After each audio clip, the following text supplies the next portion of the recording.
तो हेलो दोस्तों, आज हम पढ़ने वाले हैं क्या काइनेटिक थ्योरी ऑफ गैसेस का लेक्चर नंबर 2। इसका वन शॉट कर रहे थे, तो वन शॉट का जो पार्ट 1 था उसके अंदर आपने बहुत सारी चीज़ें कवर कर लिए थे। अब बचा इसका पार्ट 2 वन शॉट का, ये लास्ट लेक्चर होगा। इसके अंदर इसके आगे की जो चीज़ें बची हुई हैं, जो डेरिवेशंस हैं, जो फॉर्मूले, उन क्या करेंगे, कवर करेंगे। बहुत थ्योरी वाला लेक्चर है, सब थ्योरी भरा हुआ है। इसके आगे जितना भी है एक सब सिंपल है, कोई इसमें डिफिकल्ट नहीं है, बहुत सिंपल पार्ट है। उसको क्या करेंगे, कवर करेंगे। कुछ फॉर्मूले आएंगे, कुछ डेरिवेशन आएंगे, उनको क्या करेंगे, कवर करेंगे। एकदम सिंपल सा लेक्चर होगा। चीज़ों को नोट करेंगे। थ्योरी बहुत ज़्यादा है, फॉर्मूले वगैरह थोड़े थोड़े है, लेकिन कुछ कुछ हैं, कुछ कुछ नहीं है। मतलब ज़्यादा फॉर्मूले भी नहीं एक तरह के, समझ गए। बहुत प्यारा लेक्चर है, सिंपल लेक्चर है। इसको नोट करते रहेंगे और पढ़ाई करते रहेंगे, वो आपका बोर्ड आने वाला है। तो स्टार्ट करते हैं आपका आज का लेक्चर। इसका नाम क्या है, kinetic theory of gases radiation का पार्ट 2 लेक्चर। तो स्टार्ट करते हैं।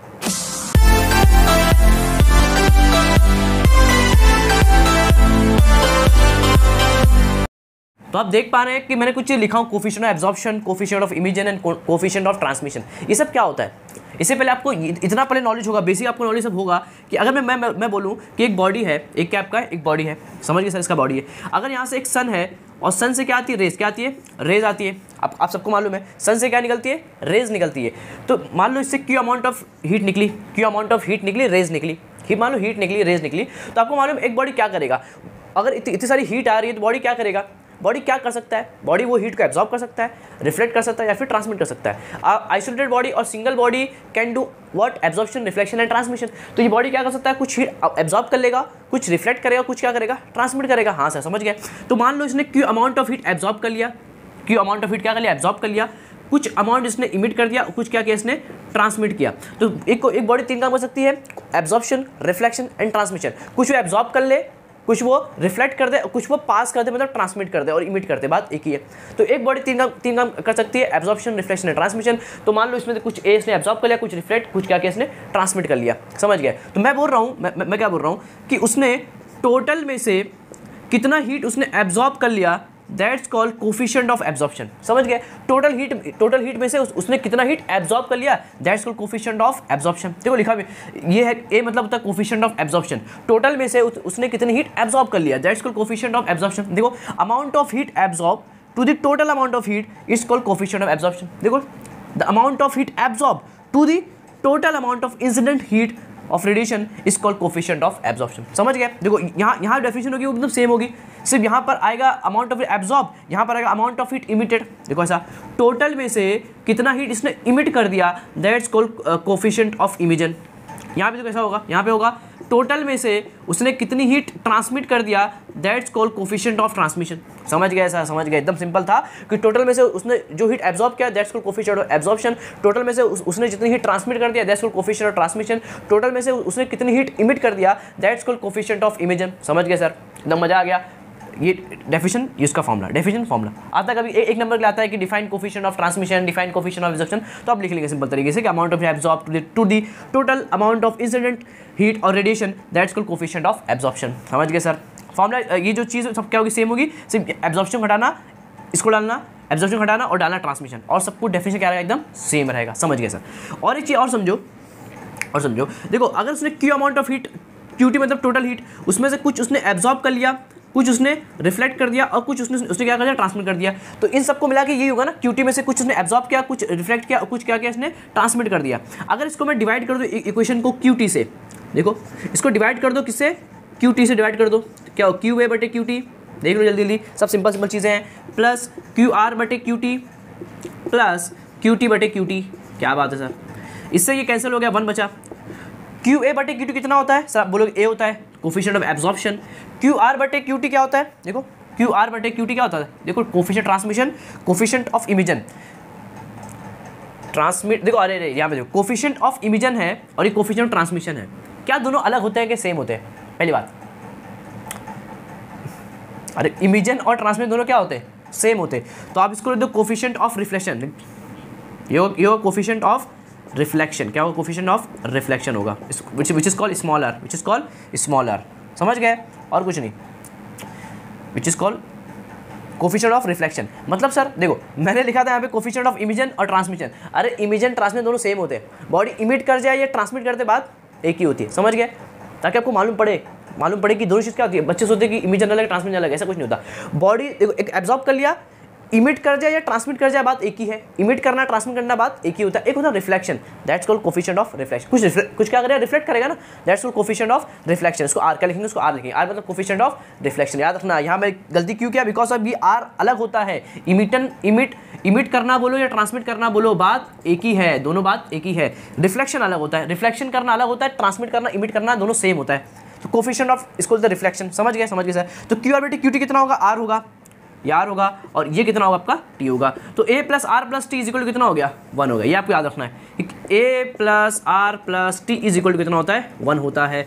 सम of coefficient of absorption, coefficient of reflection, coefficient of transmission का सम कितना होता है, 1 होता है। समझ गए सर, इसको समझे, ये सब समझ गए। 3 डेफिनेशन क्या होता है समझ गए, मजा आ गया एकदम, समझ गए। एक बॉडी 3 काम कर सकती है, एब्जॉर्प्शन, ट्रांसमिटन, ट्रांसमिट कर सकती है, इमिट कर सकती है, बात एक ही है। और एक होता है रिफ्लेक्शन, 3 काम कर सकती है। तो उसने टोटल में से कितना हीट उसने एब्जॉर्ब किया, that's coefficient of absorption. Total में से उसने कितना हीट इमिट किया, that's coefficient of emission. Total में से उसने कितना हीट ट्रांसमिट कर दिया, that's called coefficient of transmission. इसको बोल दो ई को हटाओ, लिख दो आर, क्या लिख दो आर लिख दो। और ट्रांसमिट को टी लिखो या फिर ई लिखो, बात एक ही है, क्योंकि ट्रांसमिशन और इमिशन दोनों एक ही होते हैं। समझ गए, ये बच्चे गलती करते हैं, ट्रांसमिट को बोलते अलग है, दोनों एक ही है। ट्रांसमिट करना, इमिट करना, सब बात एक ही होती है। समझ गए, 3 coefficient of absorption, reflection and transmission, सब समझ गए अच्छे से, कोई दिक्कत नहीं सर। इसको कर लेंगे नोट, फिर करते हैं इसके आगे की चीज़ें। 2 बहुत ज़्यादा इंपॉर्टेंट चीज़, उसका नाम क्या है, 2 डेफिनेशन बोल सकते हैं। एक तरह का है अथर्मिनस सब्सटेंस एंड एक क्या होता है, डायथर्मिनस सब्सटेंस। 2 तरह के सब्सटेंस होते हैं, एक होता है अथर्मिनस और एक होता है डायथर्मिनस। 2 तरह के सब्सटेंस होते हैं, दैट्स कॉल्ड अथर्मिनस एंड डायथर्मिनस। ये होते क्या, बहुत सिंपल, इसे पढ़ना डेफिनेशन होता क्या है। देखो ये सब्सटेंस जो होते हैं अथर्मिनस क्या होते हैं, अथर्मिनस ऐसे सब्सटेंस होते हैं जिसमें हीट पास किया जाए तो हीट को ट्रांसमिट नहीं करते। 2 substance which do not transmit any heat of radiation, मतलब उन पर हीट पड़ेगी, मैं अथर्मिनस हूँ, अगर मेरे पे हीट पड़ेगी तो मैं हीट को ट्रांसमिट नहीं करूँगा, बिकॉज मैं क्या हूँ, अथर्मिनस सब्सटेंस। तो ऐसे सब्सटेंस होते हैं जो हीट को क्या नहीं करते, ट्रांसमिट नहीं करते, that's called athermanous substance. 2 substance which do not transmit any heat of radiation, समझ गए, सिंपल एकदम। Which do not transmit any heat of incident radiation, मतलब जो रेडिएशन पे उन पर पड़ेगी वो उनको ट्रांसमिट नहीं करेंगे। कौन, अथर्मिनस सब्सटेंस। समझ गए, 2 substance which do not transmit any heat of radiation, मतलब उन पे आप हीट मारते जाओ वो हीट को ट्रांसफर नहीं करेंगे, दैट्स कॉल्ड व्हाट, अथर्मिनस सब्सटेंस। समझ गए सर। एग्जांपल क्या है, वुड ले लो, कॉपर ले लो, वाटर ले लो, लैम्प ब्लैक, इसका आता है लैम्प ब्लैक को अपन यूज करते हैं एज अ अथर्मिनस सब्सटेंस, बिकॉज ये कुछ भी हीट ट्रांसमिट नहीं करता, पड़ेगी उसको रख लेगा, ट्रांसमिट नहीं करेगा, कौन, लैम्प ब्लैक। तो इसका रखना, समझ गए। और आपको मालूम है, देखो ये हीट ट्रांसमिट नहीं करेगा तो उसका टी कितना होगा, टी कोफिशिएंट ऑफ ट्रांसमिट कितना होगा उसका, 0 होगा ना, कितना होगा, 0 होगा, ये कुछ ही ट्रांसमिट ही नहीं करेगा तो कितना होगा फिर 0। याद है क्या था, क्यों, कितना हीट से ट्रांसमिट किया, तो उसने कुछ ट्रांसमिट ही नहीं किया, 0, तो 0 बटे एनीथिंग 0 आंसर आएगा। तो इसका आंसर कितना आएगा, 0 आएगा। देखो we know that a plus R plus T is equal to कितना होता है, 1 होता है। टी कितना होगा, 0 हो गया, तो a प्लस आर कितना हो गया आपका, 1 हो गया, समझ गए। और टी कितना होता है, 0 होता है, because of this the athermanous substance, मतलब ऐसा सब्सटेंस जो हीट ट्रांसमिट नहीं करेंगे, जब हीट ट्रांसमिट ही नहीं करेंगे तो उनका टी कितना होगा, फिर 0 होगा। पूछ सकता है कि टी किसमें 0 होता है, अथर्मिनस या इसमें, तो बोलेंगे अथर्मिनस सब्सटेंस के अंदर टी कितना होता है आपका, सिंपल तरीके से 0 होता है। समझ गए सर, एग्जाम्पल समझ गए। ये क्या सर, डायथर्मिनस क्या, इसका उल्टा, सिंपल, इसको क्या कर दो, उल्टा कर दो, विच ट्रांसपेरेंट टू हीट रेडिएशन, मतलब जिसमें हीट रेडिएशन पास होती है, मतलब ऐसे सब्सटेंस जिसको अगर आप हीट दोगे तो हीट को क्या करेंगे, ट्रांसफर करेंगे, उनको ट्रांसमिट करेंगे, that's called what, diathermanous substance. Simple तरीके से समझ गए। ऐसे सब्सटेंस जो हीट क्या करते हैं, ट्रांसफर करते, that's called what, substance which transparent to heat radiation, मतलब हीट जो अदर रेडिएशन को क्या कर सकते हैं, ट्रांसमिट कर सकते हैं, दैट्स कॉल्ड डायथर्मिनस सब्सटेंस। समझ गए, बहुत सारे एग्जांपल है, देखो ग्लास देख लो, कॉर्ड देख लो, ऑक्सीजन, हाइड्रोजन वगैरह, NaCl, सब क्या इसके एग्जांपल है, जो क्या करते हैं, हीट को क्या करते हैं, ट्रांसफर कर देते हैं। आप क्या सामान जितने होते हैं, आप एक लोहा ले लो, मतलब बहुत सारे एग्जांपल है, सब क्या इसके एग्जांपल है। इसमें क्या होगा, हीट क्या होगी, देखो ट्रांसपेरेंट टू हीट रेडिएशन, मतलब इनमें से हीट क्या हो जाएगी, ट्रांसमिट हो जाएगी, पास हो जाएगी। समझ गए। इसका उल्टा, ऐसे क्या करने का, इसका उल्टा कर देने का, बस आपको डेफिनेशन लिखना आएगा। बोलेगा व्हाट इज अ डायथर्मिनस, तो लिखने का दो substance which are transparent to heat radiation, that's called what, diathermanous substance. Example glass, quartz, oxygen, hydrogen वगैरह सबके इसके एग्जांपल है। समझ गए सर। तो सर ये हीट ट्रांसमिट करता है, हीट क्या करता है, ट्रांसमिट करता है, मतलब इसका T0 नहीं होगा, यहाँ पे इसका T0 नहीं होगा। समझ गए एक चीज़, समझ गए, इसके यहाँ पर T0 इसका नहीं होगा। तो सर ये कुछ एब्जॉर्ब करता है कि नहीं, कुछ रिफ्लेक्ट करता है कि नहीं? तो देखो ना ये अच्छा एब्जॉर्बर होता है, ना ये अच्छा क्या होता है, रिफ्लेक्टर होता है। Diathermanous substance are not a good absorber और नॉट अ गुड रिफ्लेक्टर। ना ये अच्छे एब्जॉर्बर होते हैं और ना ये क्या होते हैं, अच्छे रिफ्लेक्टर होते हैं। कौन? अपना डायथोमिनस सब्सटेंस। ना ये अच्छे एब्जॉर्बर, ना अच्छी क्या होते हैं, रिफ्लेक्टर होते हैं। कौन? डायथोमिनस सब्सटेंस। समझ गए क्या होता है? ये आपको डेफिनेशन की फॉर्म में आ सकता है, इसको नोट कर लेंगे। ये बहुत इंपॉर्टेंट था, आपको मैंने बता दिया, सिंपल तरीके से नोट करेंगे। अब पढ़ने वाला अपन क्या, परफेक्टली ब्लैक बॉडी, जो बहुत ज़्यादा इंपॉर्टेंट होता है, इसको नोट करेंगे। फिर करते हैं एक बहुत ज़्यादा इंपॉर्टेंट टॉपिक, इसका नाम क्या है, ब्लैक बॉडी। क्या नाम है इसका? Black body. That's called perfectly black body. इस पे आपको ये क्वेश्चन आपको आएगा, इसको डाल देंगे इंपॉर्टेंट क्वेश्चन, क्योंकि ये आपको बोर्ड के अंदर एग्जाम्स के अंदर आपको दिख सकता है। That's called perfectly black body. सही, ब्लैक बॉडी क्या होता है? जो मैं डायग्राम बनाया कुछ, ये मैं लिख दिया हूँ। ये 3 नंबर के लिए, 2 नंबर के लिए आपको आता है। इसका डायग्राम बहुत बार आता है कि ये डायग्राम बनाइए, परफेक्टली ब्लैक बॉडी का डायग्राम बनाइए, तो आपको ये भी आता है। सिर्फ डायग्राम लिखना होगा, इसका नेमिंग करना होगा। 2 नंबर का ये भी बहुत इंपॉर्टेंट क्वेश्चन होता है। और कुछ टाइम आता है कि एक्सप्लेन परफेक्टली ब्लैक बॉडी, तो आपको वहाँ पे एक्सप्लेन करना होगा। सिंपल समझेंगे, अच्छी चीज़ है। सर ये होता क्या, ब्लैक बॉडी मतलब क्या? मतलब ऐसी बॉडी जो काली होती है उसको ब्लैक बॉडी बोलते हैं। The body which is black, that's called black body. ऐसा नहीं होता, मतलब वो बॉडी जो ब्लैक है वो ब्लैक बॉडी नहीं होती। जैसे मैं आज पहना हूँ काला पहना हूँ, चूँकि आज मेरे को पढ़ाना था ब्लैक बॉडी, इसलिए मैंने काला पहना हूँ। तो ये ब्लैक बॉडी जो मेरा काला कपड़ा दिख रहा है, ये काली जो टी शर्ट्स है, मतलब क्या ये ब्लैक बॉडी है? ये काली मतलब क्या ये ब्लैक बॉडी है? बोल सकते हैं, एक तरह बोल सकते हैं हाँ ये ब्लैक बॉडी है, लेकिन वो ब्लैक बॉडी का जो असल मतलब है उसको समझिए। ब्लैक बॉडी मतलब क्या होती है? एक ऐसी कोई बॉडी, इसका कलर ब्लैक हो, इससे कोई जरूरत नहीं है। जैसे काला होता है ब्लैक बॉडी, काली जो चीज़ होती है ब्लैक होती है, लेकिन ऐसा बिल्कुल ज़रूरी नहीं है कि जिसका कलर काला हो वही ब्लैक बॉडी हो, समझे? ऐसा कोई जरूरी नहीं है। बस समझो ये कि ऐसी बॉडी जिस पे हीट पास की जाए, इसको हीट दी जाए, तो पूरी हीट क्या कर ले, एब्जॉर्ब कर ले। आपको मालूम एक बॉडी क्या करती है, कुछ एब्जॉर्ब करती है, कुछ रिफ्लेक्ट, और कुछ क्या करती है, इमिट करती है। कुछ एब्जॉर्ब की, कुछ इमिट की, और कुछ क्या करती है, रिफ्लेक्ट करती है। एक बॉडी 3 काम करती है। लेकिन ये जो ब्लैक बॉडी, ये इस पर अगर आप हीट मारोगे ना, तो पूरी हीट क्या कर लेगी, एब्जॉर्ब कर लेगी, पूरी हीट एब्जॉर्ब कर लेगी। विच absorb all the heat of radiation. आप जितनी हीट मारोगे, पूरी 100 आप हीट दोगे, 100 हीट एब्जॉर्ब कर लेगा, ना कुछ रिफ्लेक्ट करेगा, ना कुछ ट्रांसमिट करेगा। समझ गए? विच absorb all the incident heat of radiation. समझ गए? खतरनाक सी बॉडी है, एक अलग सी बॉडी है जो एक काम करती है, सिर्फ और सिर्फ एब्जॉर्प्शन करती है। और दुनिया के अंदर जितनी बॉडी होती है वो 3 काम करती है, एब्जॉर्प्शन, रिफ्लेक्शन एंड ट्रांसमिशन। लेकिन ये ऐसी बॉडी है, ये खतरनाक सी बॉडी, एक नई बॉडी, इसका नाम क्या है, ब्लैक बॉडी। ये करती है कि अगर आप इस पर हीट मारोगे तो वो पूरी की पूरी हीट को क्या कर लेगा, एब्जॉर्ब कर लेगा, ना कोई हीट ट्रांसमिट, ना कोई हीट इमिट, पूरी क्या कर लेगा, एब्जॉर्ब कर लेगा। That's called black body. और एक समझ के मतलब एक ऐसी बॉडी होती है जो क्या करती है, पूरी हीट क्या करती है, एब्जॉर्ब करती है। That's called black body. समझिए सर। और विदाउट फॉल्स और चेंज इन टेम्परेचर, मतलब उसका टेम्परेचर भी चेंज नहीं होता क्या पता है? अगर आप किसी चीज़ को टेम्परेचर बढ़ाओगे, जैसे समझो अच्छी चीज़ है थोड़ी सी, जैसे एक कोई चीज़ है, अगर आप इसको हीट दे रहे हो, जैसे कोई भी अपना कोई भी कंटेनर है, बर्तन वगैरह है, कोई भी चीज़ है, उसके जब आप गर्म करते हो तो उसका वो हीट एब्जॉर्ब करता है, उसका टेम्परेचर क्या होता है, बढ़ता है। वो हीट एब्जॉर्ब करता है और उसका टेम्परेचर क्या होता है, बढ़ता है। सिंपल तरीके से आप किसी बॉडी को गर्म करोगे तो हीट एब्जॉर्ब करेगा और वो चीज़ क्या होगी, गर्म हो जाएगी, बिकॉज ऑफ हीट एब्जॉर्ब करने की वजह से। हाँ सर, समझ गए? ये 100% हीट एब्जॉर्ब भी करता है, लेकिन इसका टेम्परेचर चेंज नहीं होता। फॉल्स और चेंज, विदाउट फॉल्स और चेंज इन टेम्परेचर, मतलब ना इसका टेम्परेचर में कुछ चेंज ही नहीं आता। सिंपल, आपने हीट मारा, पूरी हीट एब्जॉर्ब कर लिया और टेम्परेचर में चेंज भी नहीं आ रहा है। खतरनाक सी बॉडी, टेम्परेचर में डिफरेंस नहीं आ रहा। समझ गए? टेम्परेचर में डिफरेंस भी नहीं आ रहा, टेम्परेचर चेंज ही नहीं हो रहा। That's called black body, that's called unique body. एक अलग बॉडी है, क्या अलग बॉडी है, दैट्स कॉल्ड ब्लैक बॉडी। समझ गए? Those body which absorb all the incident heat of radiation without change और fall of temperature, that's called black body. Temperature में चेंज नहीं होता, खतरनाक सी। समझ गए? एक ऐसी बॉडी होती है जो क्या करती है, एब्जॉर्ब करती है all the heat of radiation, मतलब उसका कोफिशिएंट ऑफ एब्जॉर्प्शन कितना होगा 1 2 3 4 कितना होगा, 1 होगा ना। क्यों? क्योंकि देखो फॉर्मूला क्या था, QA/QT। हाँ सही फॉर्मूला था। मान लो उसको 100 अमाउंट ऑफ हीट मिली, उसने 100 के 100 एब्जॉर्ब कर लिया, मतलब 100 ऊपर भी और 100 नीचे की भी। कितना आंसर आएगा, 1 आंसर आएगा। मतलब coefficient of absorption is 1 for black body. Black body के लिए कितना होता है, 1। कितना होता है ये, 1 होता है। समझ गए?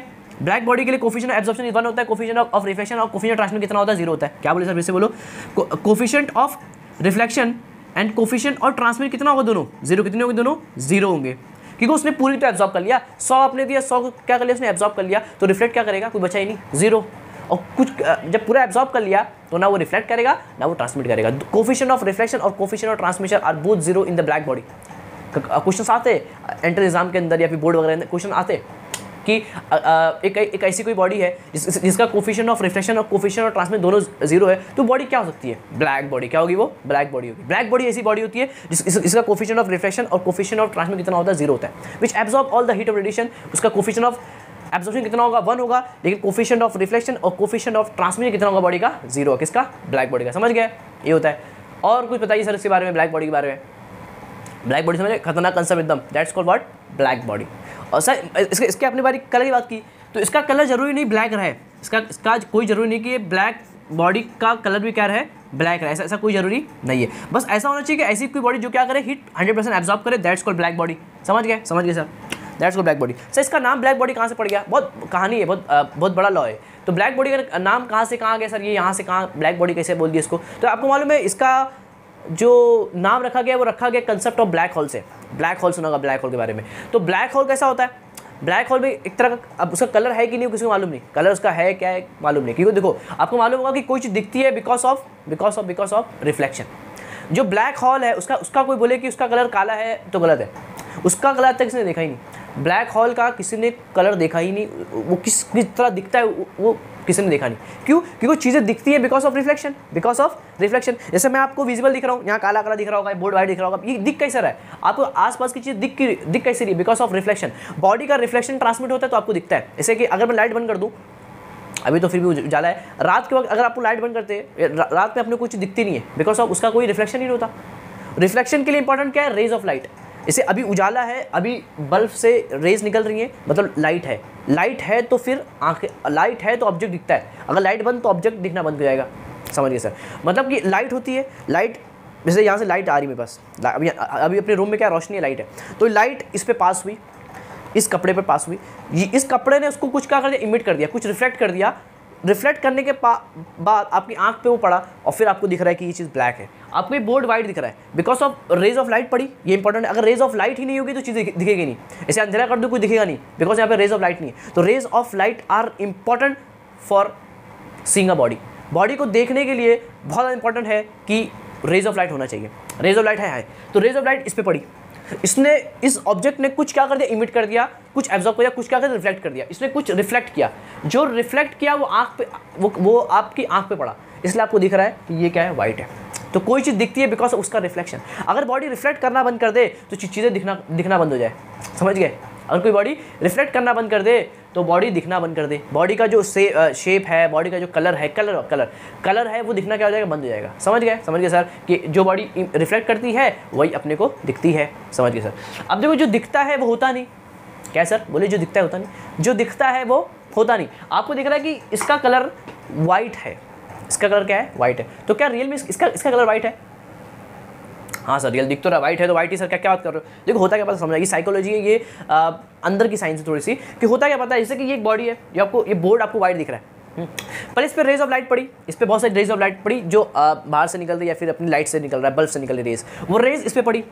रेज के अंदर आपको मालूम है कि लाइट के अंदर इनफाइनाइट्स कलर होते हैं। क्या होते हैं इनफाइनाइट, क्या होते कलर होते हैं, अरे विब्ग्योर सिर्फ दिखते हैं, विब्ग्योर से अपने को विजिबल होते हैं, ऐसे इनफाइनाइट होते हैं, अल्ट्रा वायलेट, इंफ्रावायलेट, शॉर्ट, बहुत से कलर होते हैं। तो इसमें क्या होते हैं, बहुत सारे कलर होते हैं। हाँ सर, तो बहुत से कलर जब इस पर पड़ते हैं तो कलर के अंदर अलग अलग, मतलब इसके अंदर बहुत सारे कलर होते हैं। हाँ सर कलर होते हैं, फिर वो बोर्ड में पड़ते हैं। अब बोर्ड की पसंद और नापसंद में डिपेंड करता है। मान लो ये बोर्ड वाइट दिख रहा है ना, देखो इस तरह से इस पर आपको दिख रहा है, इस बोर्ड पर बहुत सारी रेस पड़ी सर, उसने सबको एब्जॉर्ब कर लिया, उसमें 99% कलर क्या कर लिया, एब्जॉर्ब कर दिया, सबको एब्जॉर्ब कर लिया। बॉडी क्या करती है, एब्जॉर्प्शन, रिफ्लेक्शन और इमिट करती है। हाँ सर, तो उसने इसमें में से लाइट के अंदर हजारों कलर हैं, सब 99% कलर क्या कर लिया, जो उसको पसंद था उसको उसने क्या कर लिया, एब्जॉर्ब कर लिया। सर एब्जॉर्ब क्या करता है, जिसको पसंद होता है। तो इस बोर्ड को जो पसंद था उसने उसको क्या कर लिया, एब्जॉर्ब कर लिया। अब बचा इमिट करने की बारी और रिफ्लेक्ट करने की बारी। तो जो उसको खराब लगा उसको उसने क्या कर दिया, भेज दिया, बोले जाओ वापस जाओ। मतलब वो जो रिफ्लेक्ट करता है वो उसको पसंद नहीं होता है, मतलब उसको वो पसंद नहीं है। जैसे आपको ये वाइट दिख रहा है, मतलब इसके बाद जब रेज आई होगी तो उसने सबको एब्जॉर्ब कर लिया होगा और वाइट क्या होगा, रिफ्लेक्ट कर दिया होगा, और इसलिए आपको ये क्या दिख रहा है, वाइट दिख रहा है, बिकॉज ऑफ रिफ्लेक्शन। इसको ये वाइट कलर पसंद नहीं है, इसलिए इसने इसको क्या कर दिया, रिफ्लेक्ट कर दिया, और वो अपने को दिख रहा है वाइट। जैसे कि आपको ये कलर काला दिख रहा है, मतलब कि इसको काला कलर पसंद नहीं है, इसने इसको क्या कर दिया, क्या कर दिया, रिफ्लेक्ट कर दिया, और वही आपको दिख रहा है। क्योंकि जो रिफ्लेक्शन होता है बॉडी का वही दिखता है, वही क्या होता है आपके आसपास जितनी चीज़ें दिख रही हैं वो सब क्या होता है, वो चीज़ें हैं जो उनको पसंद नहीं है। चीज़ें जो दिखती हैं वो उनको पसंद नहीं होती है। भाई काला दिख रहा है मतलब उसको काला पसंद नहीं है, ये वाइट, वो बोर्ड दिख रहा है वाइट मतलब उसको वाइट पसंद नहीं है, समझ रहे हो। आपके आसपास जो चीज़ दिख रही है वो असल में रियल में वो उनको पसंद नहीं है, समझ रहे हो, वो उनको पसंद नहीं है, और सब उनको पसंद है, और सब उनको क्या है पसंद है। जो पसंद नहीं है उसको उसने क्या कर दिया, रिफ्लेक्ट कर दिया, और जो रिफ्लेक्ट करता है वही अपने को दिखता है। समझिए, खतरनाक थ्री एकदम मजा आ गया होगा, समझ गए सर, ये है। और ब्लैक बॉडी, तो ब्लैक होल क्या है, ब्लैक होल के अंदर भी जब रेस पड़ती है ना, रेस पड़ती है, ब्लैक हॉल क्या करता है पता है, ब्लैक होल करता है, ब्लैक होल भी एक तरह का ब्लैक बॉडी होता है विच absorb all the heat of radiation. उसको एब्जॉर्प्शन बोलो या उसको बोलो अट्रैक्ट बोलो, मतलब उसमें कोई भी चीज़ जाती है तो वापस नहीं आती है। उसमें अगर आप सन से निकली हुई रेज जो हर जगह आती है, हर प्लैनेट पर रेज निकलती है, सन से जो रेज निकलती है वो हर प्लैनेट पे जाती है। कुछ वो रेज अगर जाती है कहाँ पर, ब्लैक होल के अंदर जाती है। तो रेज जब ब्लैक होल के अंदर जाती है तो black hole absorb all the heat of radiation, मतलब जो सन से जो रेज निकली उसको क्या कर लेता है, एब्जॉर्ब कर लेता है, खत्म, एब्जॉर्ब कर लिया। जैसे और अपनी जो प्लैनेट से वो नहीं करते, जैसे अपना जो अर्थ है, देखो वहाँ पे सुबह जब सूरज निकलता है तो क्या होता है, पूरा उजाला हो जाता है, मतलब अपना जो प्लैनेट है वो एब्जॉर्ब नहीं करता, करता है लेकिन इतना नहीं करता। लेकिन जो अपना ब्लैक होल है उसके अंदर अगर आप लाइट मारोगे तो पूरा लाइट क्या कर लेगा, वो एब्जॉर्ब कर लेगा, विच absorb all the heat of radiation, सबको क्या कर लेगा, वो एब्जॉर्ब कर लेगा, एब्जॉर्ब कर लिया, ना वो इमिट करेगा ना वो रिफ्लेक्ट करेगा। तो ब्लैक होल का कंसेप्ट, ब्लैक बॉडी का कंसेप्ट थोड़ा क्या करता है, मैच करता है, विच वहाँ पे एब्जॉर्ब बोलो तो भी चलेगा, या फिर बोलो कि विच अट्रैक्ट, जो चीज़ आई उसको क्या कर लेगा, वो अट्रैक्ट कर लेगा, 100% क्या कर लेगा, अट्रैक्ट कर लेगा, कुछ रिफ्लेक्ट ही नहीं करेगा। जब रिफ्लेक्ट ही नहीं करेगा तो दिखेगा ही नहीं, इसलिए ब्लैक होल कैसे दिखता है किसी को मालूम नहीं है, बिकॉज ऑफ वो कुछ रिफ्लेक्ट ही नहीं करता, इसलिए वो दिखता भी नहीं कि किस तरह से है, समझ गए। ये सब चीज़ें हैं सब, इसलिए आपको ब्लैक बॉडी कहाँ से ली गई है, ब्लैक होल के कंसेप्ट से ली गई है, इसलिए इसका नाम क्या है, ब्लैक बॉडी, समझिए, कोई दिक्कत नहीं सर। अभी बाजू में जो डायग्राम बना है सर, ये क्या है, ये आपको आता है, डायग्राम बनाना आपको पेपर में आता है, इसको देख लेते क्या है। देखो ये अंदर का मैकेनिज्म है ब्लैक होल का, ब्लैक बॉडी का अंदर का मैकेनिज्म है, कैसा होता है। देखो ब्लैक बॉडी के अंदर दो चीज़ होती है, चीज़ें जो आती है वो हो जाती नहीं है, विच absorb all the heat of radiation, सबको क्या कर ले, एब्जॉर्ब कर लेगा, क्या कर ले, एब्जॉर्ब कर लेगा, मतलब बाहर जाने नहीं देगा, जो रेज आ गई वो बाहर नहीं आएगी। अब देखो क्या होगा, ये डायग्राम पर इसको हल्का समझ लेते हैं। ये होता क्या है, ये दो तरह का दिख रहा है, डबल मेम्ब्रेन, डबल मेटल हॉलोस्फीयर, क्या ये डबल मेटल हॉलोस्फीयर दिख रहा है, दो स्फीयर से बना डबल मेटल हॉलोस्फीयर है।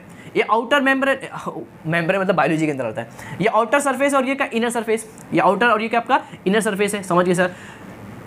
आउटर और इनर स्पेस के बिटवीन जो स्पेस है दैट्स कॉल्ड इवैक्यूलेटेड स्पेस, क्या दोस्तों, इवैक्यूलेटेड स्पेस, मतलब स्पेस का नाम क्या, इवैक्यूलेटेड स्पेस है, समझ गए। जो इनर वॉल है, inner wall are coated with lamp black, ये जो इनर वॉल है उसको कोट करते, क्या कोटिंग करते हैं, और बनाते किससे, लैम्प ब्लैक से। याद है लैम्प ब्लैक क्या था, lamp black which is a thermal substance which do not transmit any heat of radiation, मतलब जो कोई हीट ट्रांसमिट नहीं करेगा, मतलब ये जो लैम्प ब्लैक लगा हुआ है इस पर अगर कोई हीट पड़ेगी तो हीट को बाहर ट्रांसमिट नहीं करेगा, बिकॉज ऑफ लैम्प ब्लैक कुछ ट्रांसमिट नहीं करता, तो यहाँ से यहाँ किसी को हीट को ट्रांसमिट नहीं करेगा। फिर ये क्या सर, इसको बोलते कोनिकल, इसको बोले कोनिकल प्रोजेक्शन, क्या बोलेंगे इसको, कोनिकल प्रोजेक्शन बोल दो, कोनिकल प्रोजेक्शन, क्या है कोनिकल, समझ गए।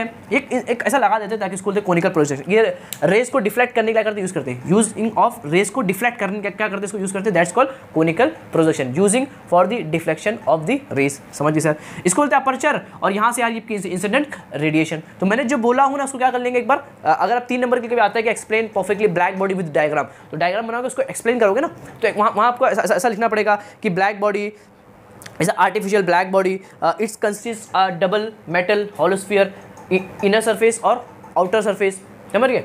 और बोलेंगे inner surface are coated with lamp black is ऐसा आपको लिखना है बस, अरे तो सिंपल होता है, चीज़ों को समझ लो फिर लिख लो। साइंस में लिखने का नंबर है, समझी चीज़ को लिखने का नंबर है, ज़्यादा रट्टा नहीं मारना, समझ लो उसको लिखने का बस, समझ गए। इनर जो मेम्ब्रेन है या इनर जो सरफेस है are coated with lamp black is a thermal substance which do not transmit any heat of radiation, and space between outer and inner is evacuated space, and we can say that a conical projection used for the deflection of rays, बहुत कुछ बोल दिया, समझ गए। और यहाँ से आगे इंसिडेंट हीट ऑफ रेडिएशन। अब जो क्या होगा, समझ गए पूरा, समझ गए सर। अब क्या होगा देखो, इसका समझो मैकेनिज्म क्या होगा, यहाँ से आएगी इंसिडेंट हीट या फिर रेज आएगी यहाँ से।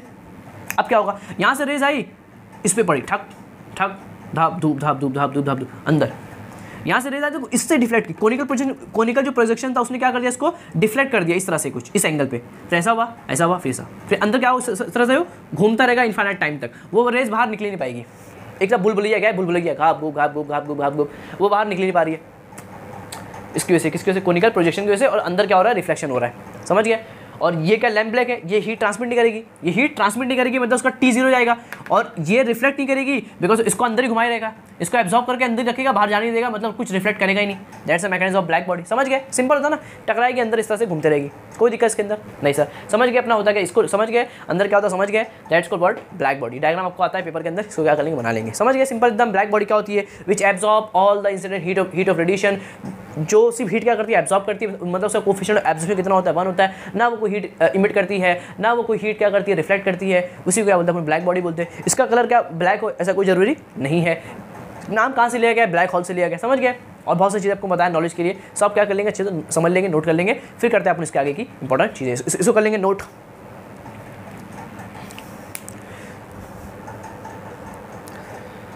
दो बहुत ज़्यादा important definitions, that's called veins displacement law and emissive power, और एक चीज़ और है दैट्स इमिसिविटी। इन सबको समझेंगे, सब आपको 2 नंबर के लिए आ सकता है, बहुत सिंपल सी चीज़ें होती है। वो एक होता है वेन्स डिस्प्लेसमेंट लॉ, एक होता है इमिसिव पावर, एक होता है इमिसिविटी। सबको समझेंगे एक एक करके। देखो वेन्स से पहले ना आप इसको समझ लो कि इमिसिव पावर क्या होता है। इमिसिव पावर क्या होता है, पहले आपको इसको समझ लेते, तब इसको समझने में थोड़ा सा क्या होगी, आसानी होगी। समझते, देखो इमिसिव पावर क्या सर, ये इमिसिव पावर क्या है, देखो इमिसिव पावर मतलब पावर मतलब ताकत, इमिस बना है, इमिसिव मतलब इमिट करना, मतलब इमिट करने की पावर, इमिट करने की power, that's called emissive power. समझ गए, इमिट करने की power that's called emissive power. समझ गए सर, मतलब इमिट करने की पावर, मतलब कोई एक बॉडी है, मान लो ये body Q amount of heat क्या कर रही है, इमिट कर रही है, क्यू अमाउंट ऑफ हीट क्या कर रही है, इमिट कर रही है। तो इसका जो हीट ऑफ इमिजन होगा, इसका जो हीट ऑफ इमिजन होगा वो किन फैक्टर पर डिपेंड करेगा, देखो समझना। एक तो डिपेंड करेगा एरिया पर, अगर एरिया छोटा सा होगा तो कम हीट निकलेगी, एरिया बड़ा होगा ज़्यादा हीट निकलेगी। हाँ सर बात सही है, अगर छोटा सा एरिया होगा तो कम हीट निकलेगी, बड़ा सा एरिया होगा तो एरिया बढ़ जाएगा तो हीट क्या होगी, ज़्यादा निकलेगी। मतलब एरिया जितना ज़्यादा होगा, एरिया जितना ज़्यादा होगा हीट उतनी ज़्यादा निकलेगी। तो विच इज ये बढ़ेगा तो ये बढ़ेगा, मतलब ये इसके क्या है, डायरेक्टली प्रोपोर्शनल है। समझ गए सर, एरिया छोटा होगा तो कम हीट निकलेगी, एरिया बड़ा कर दोगे ज़्यादा हीट निकलेगी, मतलब एरिया जितना ज़्यादा होगा हीट उतनी ज़्यादा निकलेगी। मतलब ये आपस में क्या डायरेक्टली प्रोपोर्शनल है। और देखो टाइम, देखो टाइम पे क्या होगा, अगर आप इसको गर्म कर रहे हो, मान लो आपने इसको 3 घंटा गर्म किया, तो 3 घंटे तक कुछ वो हीट क्या करेगी, इमिट करेगी। अगर आप इसको 6 घंटा गर्म करोगे तो और ज़्यादा हीट निकालेगी। सही बात है, एकदम सिंपल बात है। कम टाइम में करोगे तो कम निकालेगी, ज़्यादा टाइम तक करोगे गर्म करोगे तो ज़्यादा हीट निकालेगी। मतलब टाइम जितना ज़्यादा उसको टाइम जितना ज़्यादा लगाओगे उतना ज़्यादा हीट क्या करेगी, वो इमिट करेगी। सिंपल, टाइम से भी क्या होता है, उसका डायरेक्टली क्वेश्चन होता है, टाइम जितना ज़्यादा लगाओगे उतना ज़्यादा हीट निकालेगी। समझ गए, सिंपल था एकदम। तो ये है फर्स्ट, ये है सेकेंड। तो from first and second we can say that A T, ये हटता है, 2 लोग आते हैं इक्वल और कांस्टेंट। समझ गए सर, यहाँ जो कांस्टेंट आपका ई है, क्या आपका ई है, ई जो कांस्टेंट है इसी का नाम क्या, इमिसिव पावर। क्या नाम इसका, इमिसिव पावर। समझ गए, इसी का नाम क्या आपका, सिंपली इमिसिव पावर है, इमिसिव पावर।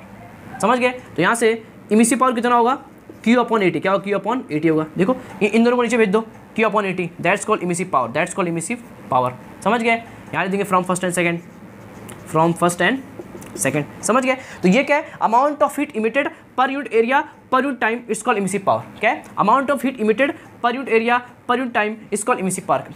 कभी आता है कि डिफाइन इमिसिव पावर, तो क्या लिखेंगे, अमाउंट ऑफ हीट इमिटेड पर unit area per unit time is called emissive power. समझ गए, आप लिख लेंगे, आपकी बुक में डेफिनेशन होगा, या मैंने बोल दिया, अमाउंट ऑफ हीट इमिटेड पर unit area per unit time is called emissive power. समझ गए, इसका निकाल लो, यूनिट निकालो, यूनिट क्या होगा, देखो ऊपर है Q, मतलब Q मतलब क्या होता है, हीट, और heat is a form of energy, और एनर्जी कहाँ से आता है, वर्कडन से आता है। ये बहुत इंपॉर्टेंट, इसको नोट कर लेंगे हरदम।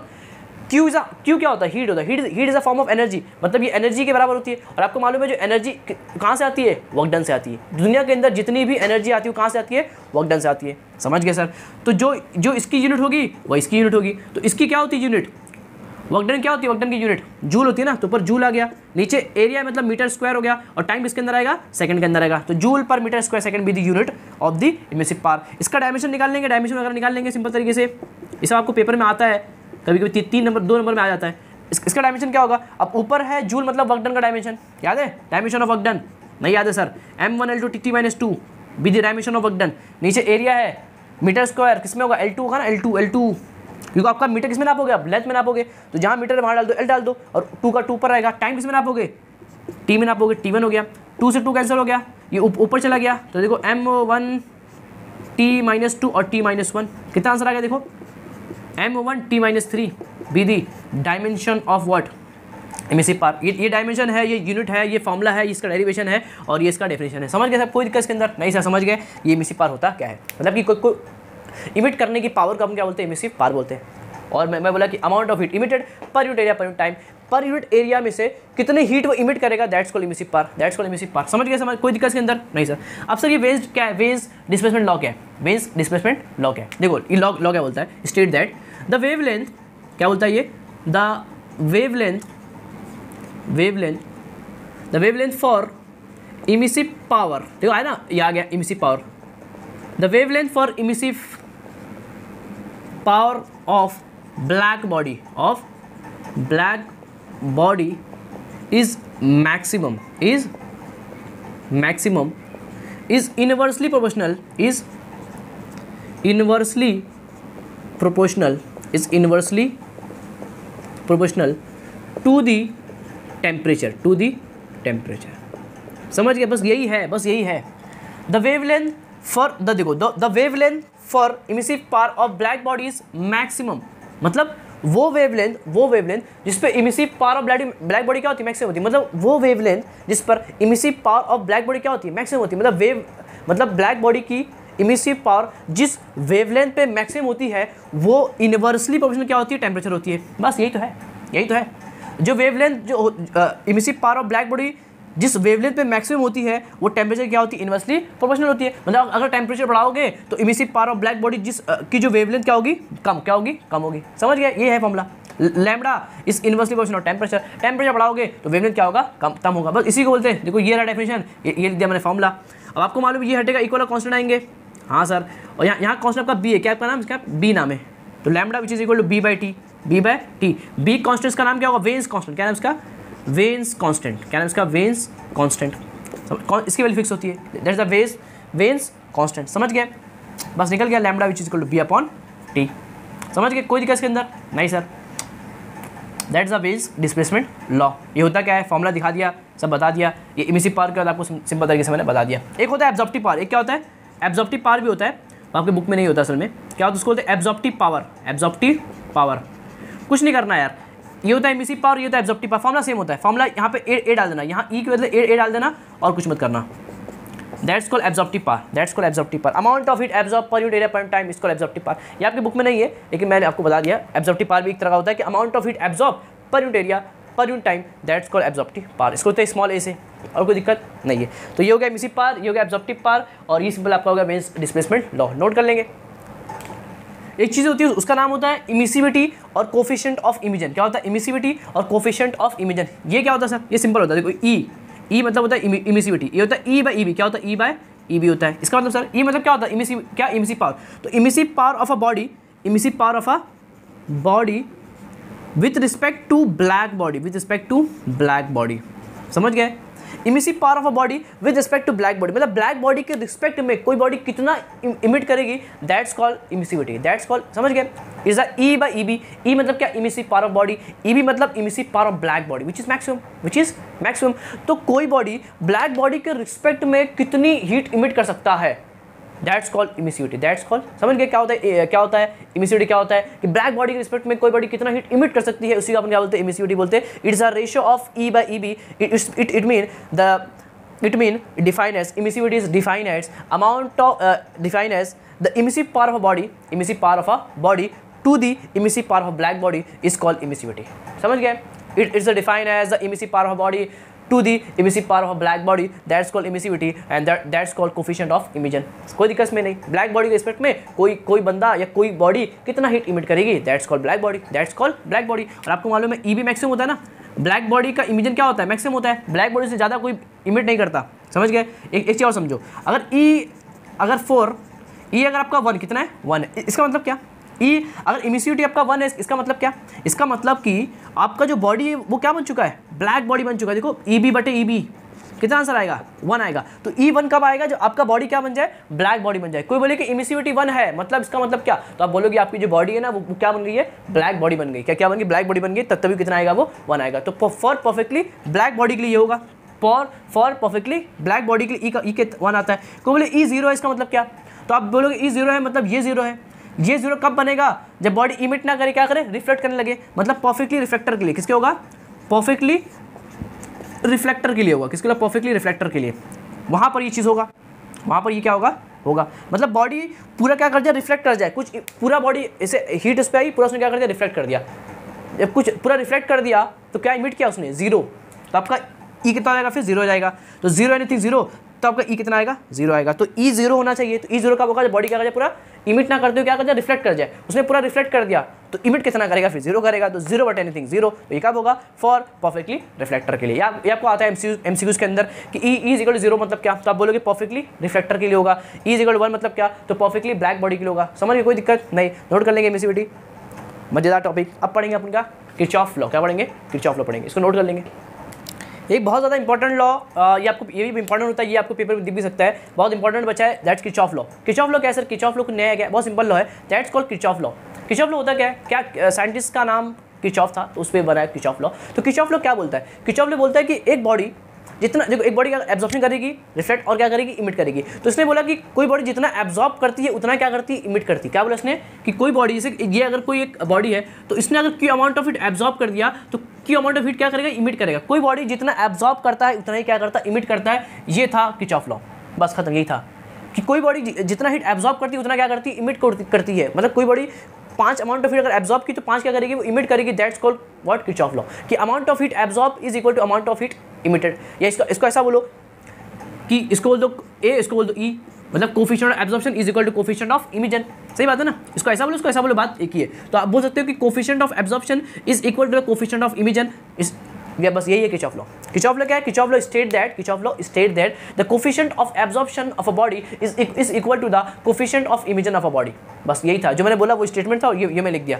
अब लिख लेंगे स्टेटमेंट, कोई दिक्कत नहीं है, एकदम सिंपल है कि coefficient of emission of a coefficient of a emission of a body is equal to the coefficient of emission of a body. That's called Kirchhoff law. Statement मैं बोल दिया, यहाँ लिख लेंगे स्टेटमेंट, कोई दिक्कत इसमें नहीं सर।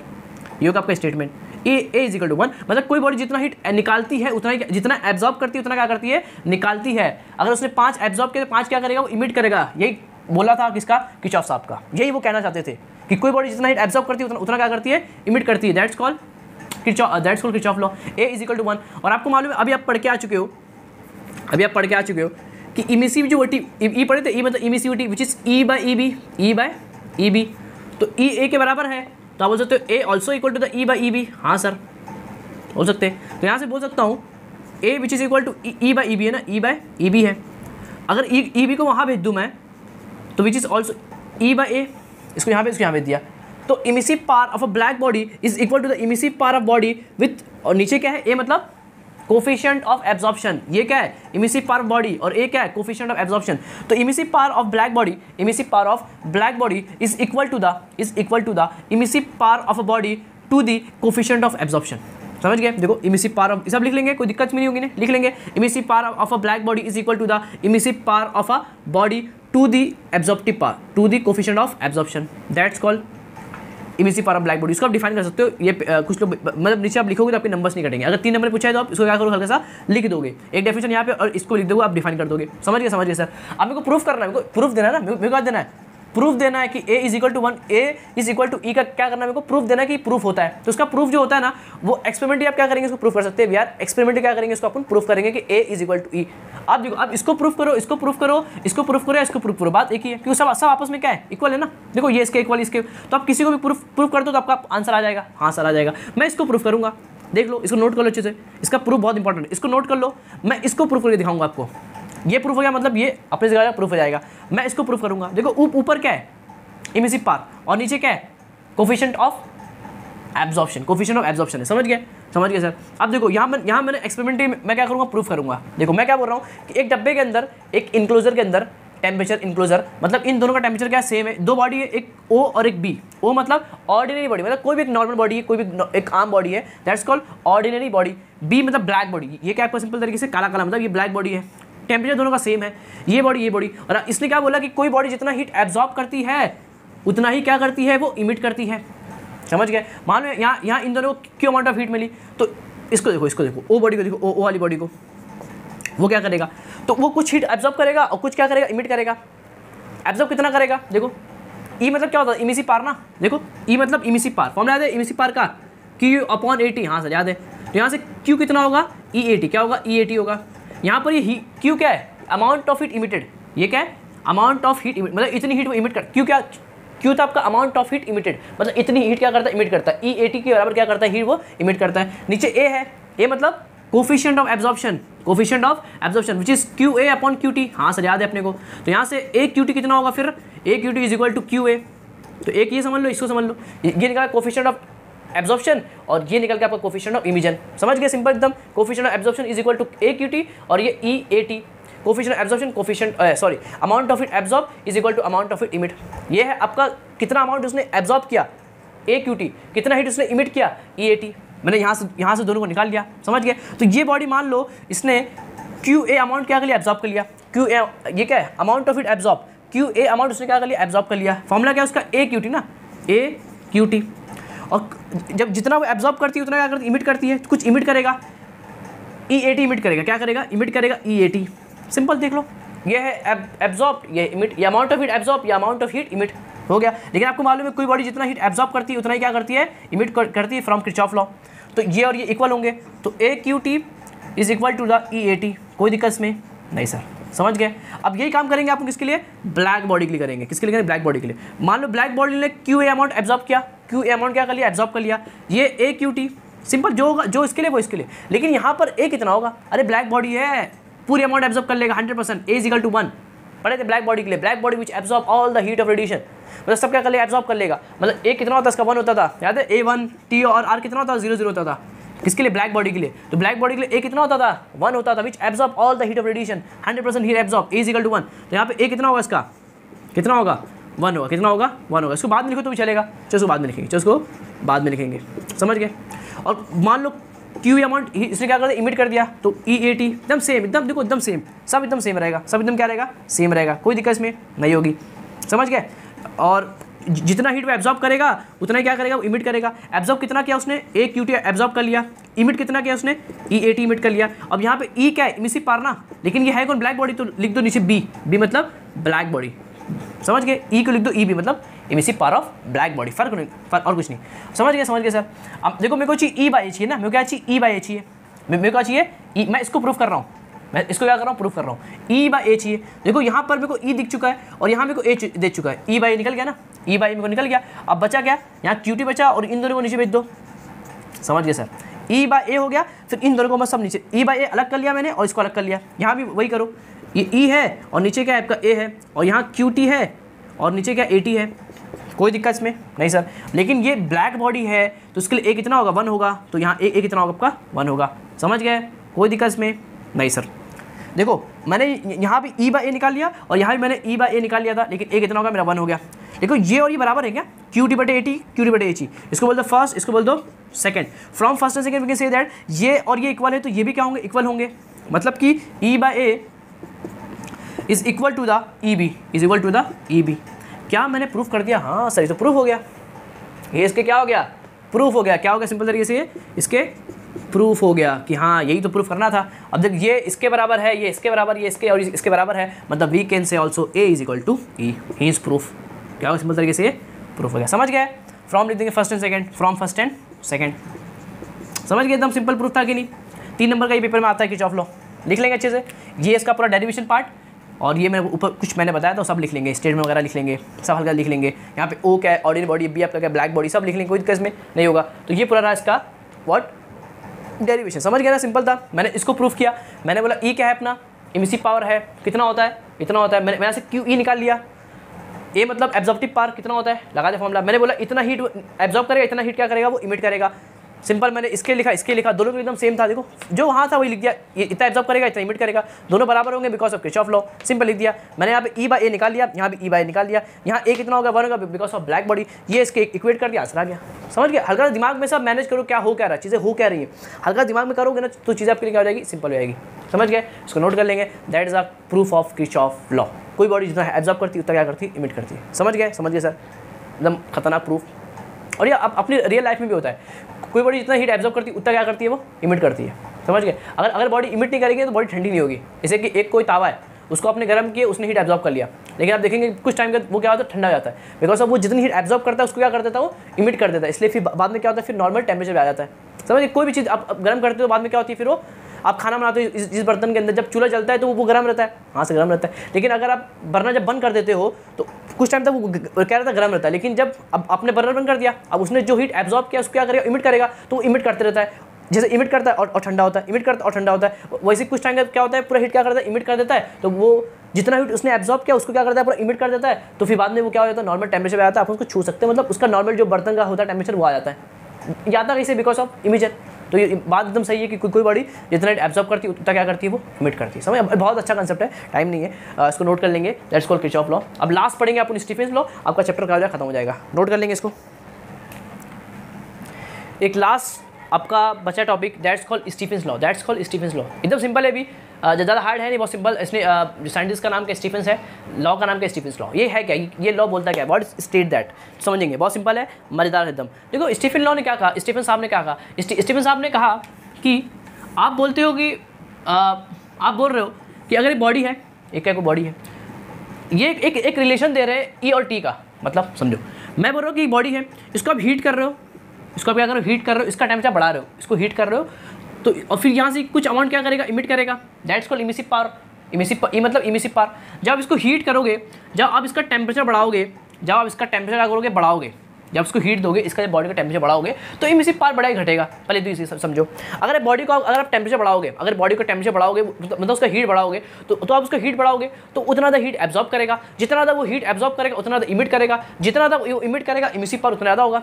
इमिसिव पावर क्या था कि amount of heat, emissive power क्या था, कितनी अमाउंट ऑफ हीट क्या कर रहा है, इमिट कर रहा है, यही था ना, इमिसिव पावर कितनी अमाउंट ऑफ हीट क्या कर रहा है, इमिट कर रहा है। तो जब टेम्परेचर बढ़ाओगे तो उतना ज़्यादा वो हीट एब्जॉर्ब करेगा, जितना ज़्यादा वो हीट एब्जॉर्ब करेगा उतना ज़्यादा वो इमिट करेगा फ्रॉम किरचॉफ लॉ, और जितना ज़्यादा वो इमिट करेगा उतना ज़्यादा इमिसिव पावर होगा। मतलब कि सर अगर टेम्परेचर बढ़ाओगे तो इमिसिव पावर ही बढ़ेगा, मतलब ये आपस में क्या डायरेक्टली प्रोपोर्शनल है।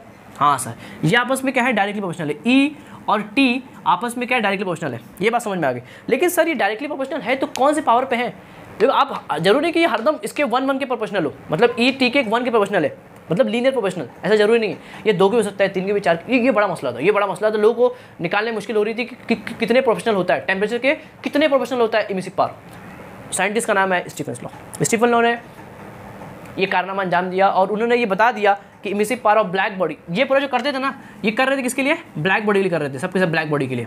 तो उन्होंने कहा कि emissive power of black body temperature depend करती है और वो उसके डायरेक्टली भी होती है, और कौन सी पावर होती है, फोर्थ पावर पे क्या होती है, फोर्थ पावर पे क्या होती है, प्रोपोर्शनल होती है। ये बताया किसने, स्टीफन साहब ने, खतरनाक सा उन्होंने एक्सपेरिमेंट किया, बता दिया कि emissive power of black body जो होती है वो डायरेक्टली प्रोपोर्शनल होती है फोर्थ पावर ऑफ टेम्परेचर पे। मतलब कि अगर आप टेम्परेचर को 2 गुना बढ़ाओगे तो 2 की पावर 4 गुना इमिसिव पावर बढ़ जाएगी, इतनी रपा बढ़ेगी, समझ गए। टेम्परेचर बहुत खतरनाक बढ़ता है, टेम्परेचर अगर आप 1 बढ़ाओगे तो 1 की पावर 4 गुना इमिसिव पावर बढ़ जाएगी, अगर आप टेम्परेचर को 2 बढ़ाओगे तो 2 की पावर 4 गुना इमिसिव पावर बढ़ जाएगी, इतनी ज़्यादा बढ़ती है। टेम्परेचर के साथ जो रिलेशन है बहुत ज़्यादा होता है किसका, ब्लैक बॉडी का। तो ये जो स्टेटमेंट है वही किसका था, स्टीफन लॉ का। क्या बोला इन्होंने, emissive power of a black body is directly proportional to the fourth power of temperature.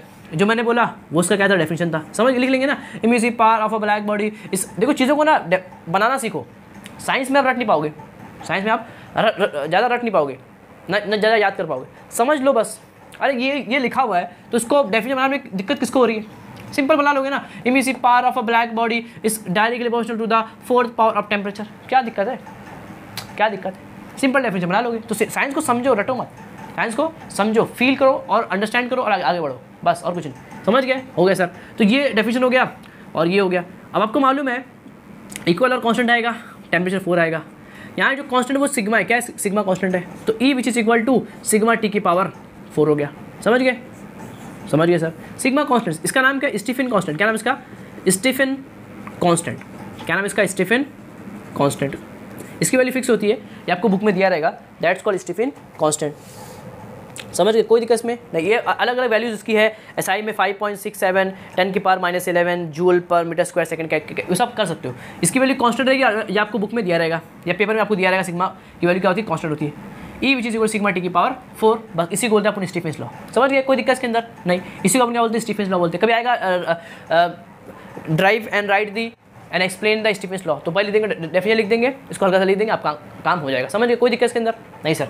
और देखो आपको मालूम है, एक फॉर्मूला पढ़ चुके आप, इमिसिव पावर क्या होती थी, Q/AT होती थी। हाँ सर, अब देखो आप यहाँ से ना मैं कुछ फॉर्मूले लिखूंगा, उसको आप नोट कर लेंगे और आपका चैप्टर का अच्छे तरीके से खत्म हो जाएगा। देखो ई कैप का Q/AT है, तो उसको लिख दिया Q/AT। Which is equal to sigma T की पावर 4 हो गया। इन सबको वहाँ भेज दो, तो सिग्मा टी ए टी की पावर 4 हो गया। ये इन दोनों को मैंने यहाँ भेज दिया, सिग्मा टी ए टी की पावर 4। इसको तो सिग्मा टेट क्या, तो इसको सिग्मा टेट याद रखने के लिए, सिग्मा टेट। सिग्मा क्या है, स्टीफन कांस्टेंट। टी क्या आपका याद रखना है, बहुत यहाँ बच्चे कंफ्यूज बहुत होते हैं, टी क्या है वो क्या है। टी टाइम है, ठीक है आपका टाइम है। ए आपका एरिया है, ए आपका क्या सिंपल तरीके से एरिया है, और कैपिटल ए आपका क्या टेम्परेचर, क्या आपका सिंपल तरीके से टेम्परेचर है, क्या है टेम्परेचर है। समझ गए sir. Q which is equal to sigma T A T की power 4, that is the formula also. समझ गए, ये फॉर्मूला है कि अब ये है किसके लिए, ब्लैक बॉडी के लिए। किसके लिए, ब्लैक बॉडी के लिए। अगर आपको चाहिए, और क्यू क्या है, क्यू है अमाउंट ऑफ हीट इमिटेड, क्या है हीट इमिटेड, क्या है ये हीट इमिटेड बोलो, ये हीट रेडिएट बोलो, बात एक ही, हीट रेडिएट बोलो या हीट क्या बोलो, इमिटेड बोलो, सब बात एक ही है। समझ गए सर। ये ब्लैक बॉडी के लिए। एक आम बॉडी के लिए क्या होगा, ई से क्या कर दो, मल्टीप्लाई कर दो, क्या कर दो, मल्टीप्लाई बाई ई। सर ई क्या था, अरे इमिसिविटी, ई क्या था, इमिसिविटी था, क्या था इमिसिविटी। तो अगर इमिसिविटी से मल्टीप्लाई कर दोगे तो वो किसी बॉडी के लिए, ये किसी क्या हो जाएगा, किसी एक बॉडी के लिए क्या होगा, फॉर्मूला वैलिड हो जाएगा। ये फॉर्मूला वैलिड है किसी बॉडी के लिए, ये सब फॉर्मूला किसके लिए, ब्लैक बॉडी के लिए वैलिड है। सिर्फ ई से मल्टीप्लाई कर दोगे तो वो फॉर्मूला वैलिड हो किसके लिए होगा, एक नॉर्मल बॉडी के लिए क्या होगा, वैलिड होगा। ये मतलब होता है इमिसिविटी। इमिसिविटी से मल्टीप्लाई कर दो, आपका जो फॉर्मूला वैलिड होगा किसके लिए, एक बॉडी के लिए क्या होगा, वैलिड होगा। समझ गए सर। अब मैं क्या बोल रहा हूँ, अगर आप क्यू को और टाइम को नीचे लेके आ जाओ तो क्या बचेगा, सिग्मा ए टी की पावर 4 बचेगा। इसको छोड़ दे किसी बॉडी के लिए, इसको देखो, मैं ऐसे टी को नीचे लेके आ गया, Q upon T. Q upon T मतलब क्या होता है, what is the mean by Q upon T.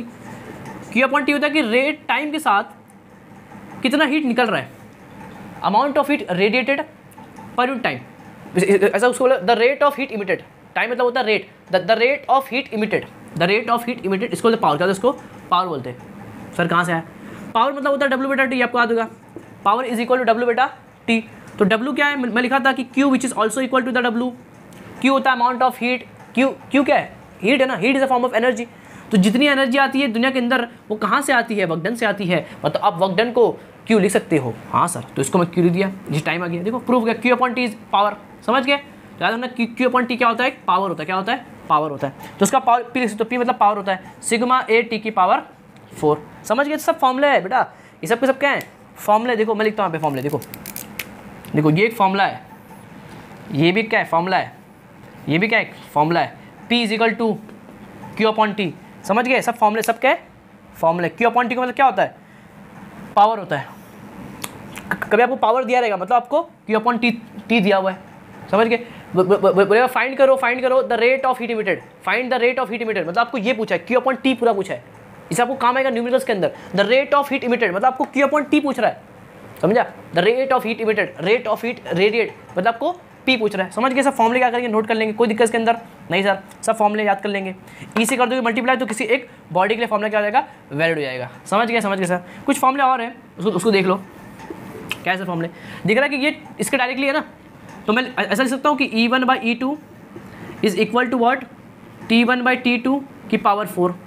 ये भी फॉर्मूला है, ये इसका डायरेक्टली है, तो मैं इसको ऐसा लिख सकता हूँ। हाँ sir, E1/2 is equal to T1/T2 की पावर 4। अब कुछ ऐसा देगा कि एक कोई बॉडी है, उसका इमिसिव पावर इतना है एट टेम्परेचर T1, तो अगर उसका इमिसिव पावर E2 हो गया तो उसका टेम्परेचर कितना होगा, ऐसा क्वेश्चन पूछा तो ऐसा लगाओगे E1/E2 is equal to T1/T2 की पावर 4। समझ गए, एक बॉडी का इमिसिव पावर E1 है एट अ टेम्परेचर T1, तो एक बॉडी का इमिसिव पावर E2 होगा तो उसका टेम्परेचर क्या होगा, सिंपल लगाओगे फॉर्मूला आंसर आ जाएगा। समझ गए। और एक और होता है, अगर यही चीज़ है, अगर सराउंडिंग टेम्परेचर देकर रखा है, इफ अपने को बाजू का टेम्परेचर मतलब सराउंडिंग टेम्परेचर अगर देकर रखा है, तब क्या होगा, तब देखो T की पावर 4 था, माइनस लगाएंगे T0 की पावर 4, यहाँ होगा T2 की पावर 4 और यहाँ लगाएंगे T0 की पावर 4। बस ये ऐड करना है। ये कब होगा, जब अपने को सराउंडिंग टेम्परेचर देकर रखा है। T0 is surrounding temperature, T0 क्या अपना सराउंडिंग टेम्परेचर, अगर वो अपने को देकर रखा है तो फॉर्मूला ये बन जाएगा T0 की पावर 4 माइनस T0 की पावर 4। अगर अपने सराउंडिंग टेम्परेचर देकर रखा है तो, नहीं दिया तो ये लगाएंगे वरना ये लगाएंगे। समझ गए। कुछ लोग ना ई को ना लिखते आर का लिखते, आर लिखते, मतलब ऐसा R1/R2 is equal to T1/T2 की पावर 4। कुछ बुक लिखती है तो ऐसा कंफ्यूज नहीं होने का। आर मतलब ई होता है, आर मतलब होता है आर मतलब वही कि कितना हीट उसने इमिट कर रहा है, रेट ऑफ इमिशन बोल दो या रेट ऑफ हीट इमिटेड बोल दो, सब बात वही है। समझ गए सर। तो पूरे फॉर्मूले मैंने आपको लिखा दिया, जितना मेरे को हो सकते थे सब मैंने आपको क्या कर दिया, अच्छे तरीके से लिखा दिया। एक ही फॉर्मूला नोट कर लेंगे, फॉर्मूले हैं यूज़ है किसके अंदर, न्यूमेरिकल्स के अंदर, ताकि आपको कोई भी दिक्कत ना हो किसके अंदर, न्यूमेरिकल्स के अंदर। तो इस तरह से आपका जो चैप्टर था वो क्या हो गया, अच्छे से खत्म हो गया। बहुत सारी चीज़ें आपको मैंने बताया, स्टीफन लोग समझ गए होंगे। फॉर्मूले जो लिखा था फॉर्मूले काम आएंगे आपके न्यूमेरिकल्स के अंदर। जब आप न्यूमेरिकल्स सॉल्व करेंगे तो वहाँ पे आपको क्या होगा, सिंपल तरीके से काम आएगा। तो उसको अच्छे से पढ़ाई करेंगे, अच्छे लेक्चर को देखेंगे, रिवाइज करेंगे चीज़ों को, फॉर्मूले वगैरह नोट कर लेंगे। लास्ट में क्या करेंगे, देखो चैप्टर खत्म हो गया ना, लास्ट में लिखने का पूरे फॉर्मूले, इस चैप्टर के जितने फॉर्मूले उनको एक आध पेज पे लिख लेने का सब अच्छे से इस तरह से, और फिर उनको याद करने का। फिर अगर फॉर्मूले आपको याद है तो न्यूमेरिकल्स आपसे बन जाएंगे, क्योंकि न्यूमेरिकल्स असल में फॉर्मूला बेस्ड ही होते हैं। 80% न्यूमेरिकल 70% से 80% न्यूमेरिकल्स आपकी फॉर्मूला बेस्ड होती है। सिर्फ फॉर्मूला लगाओ आंसर आएगा, फॉर्मूला का आंसर आएगा, समझिए। बच्चे को फॉर्मूला याद होना चाहिए बस। बच्चे न्यूमेरिकल्स डरते बिकॉज ऑफ उनको फॉर्मूला याद नहीं होता। तो फॉर्मूला याद करो, लास्ट पेज पे या चैप्टर जब खत्म हो जाए उसको लिखने के बाद लास्ट पेज पे पूरे फॉर्मूले लिख दो, फॉर्मूले को याद करो, फिर न्यूमेरिकल सॉल्व करो। न्यूमेरिकल्स आपके सॉल्व जाएंगे अगर आपने अच्छे से एक एक चीज़ें देखी हुई हैं तो 90% आपके क्वेश्चंस बन जाएंगे, मेरी गारंटी है। समझ गए, सिंपल एकदम, मजा आ गया होगा टॉपिक के अंदर। तो क्या करेंगे, अगर आपने कुछ सीखा तो क्या करेंगे, दोस्तों क्या करेंगे, शेयर करेंगे। अपने आसपास जो भी दोस्त होंगे जो आपके, जिनको आप जानते हो और जो नहीं जानते हो, सबको क्या करेंगे, शेयर कर देंगे, ताकि वो भी कुछ चीज़ें सीख सके, समझ सके, उनका कुछ फ़ायदा हो सके। समझ गए। तो पढ़ाई करते रहेंगे, कुछ रहेगा तो क्या करेंगे, कमेंट करेंगे। मैं बोलता हूँ नेक्स्ट लेक्चर में, जब तक के लिए पढ़ाई करते रहें। All the best.